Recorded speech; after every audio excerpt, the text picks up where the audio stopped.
L'EFB est une entreprise pharmaceutique qui fait d'excellents produits. Nos produits sont très importants pour soigner des maladies rares et graves à l'hôpital. On sauve des gens tous les jours avec nos produits. Et évidemment, quand ils sont mis sur le marché, ils sont d'excellente qualité. Mais pour moi, ça ne suffit pas. C'est-à-dire que j'estime que le LFB doit viser l'excellence opérationnelle. C'est-à-dire que toute la partie avant que les produits sortent sur le marché doit s'orienter vers une culture de qualité totale. Donc c'est ce que je suis en train d'essayer d'introduire dans nos opérations en France, c'est-à-dire des concepts qui sont classiques évidemment au Japon, dans l'automobile, etc., et qui commencent à s'implanter avec un peu de retard dans le secteur pharmaceutique.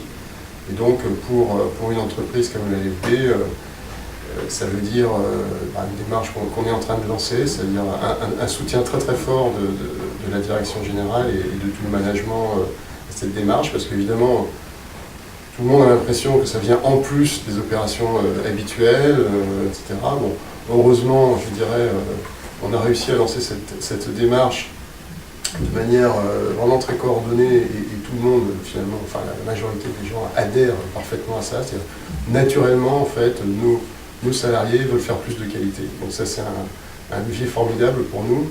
On s'en sert. Alors j'ai créé une équipe que j'ai d'ailleurs pas rattachée à la direction de la qualité. J'ai voulu que ça ne soit pas privatisé ou confisqué par une direction de la qualité, mais plutôt donc à la DRH en réalité, pour que ça apparaisse extrêmement transverse. Et d'ailleurs, il n'y a pas que la production, mais aussi la partie commerciale, toutes les fonctions support qui sont associées.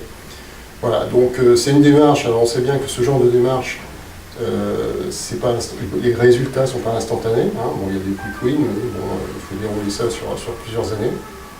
Donc c'est ce que j'ai annoncé à tout le monde. Je dis c'est quelque chose qui va durer un certain temps. Prenez votre souffle.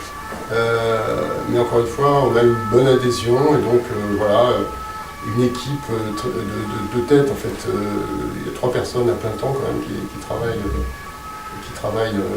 sur ce sujet que nous avons nommé enfin en interne AFQ-QFA, All for Quality, Quality for All, et qui doit nous mener à l'excellence opérationnelle dans les prochaines années.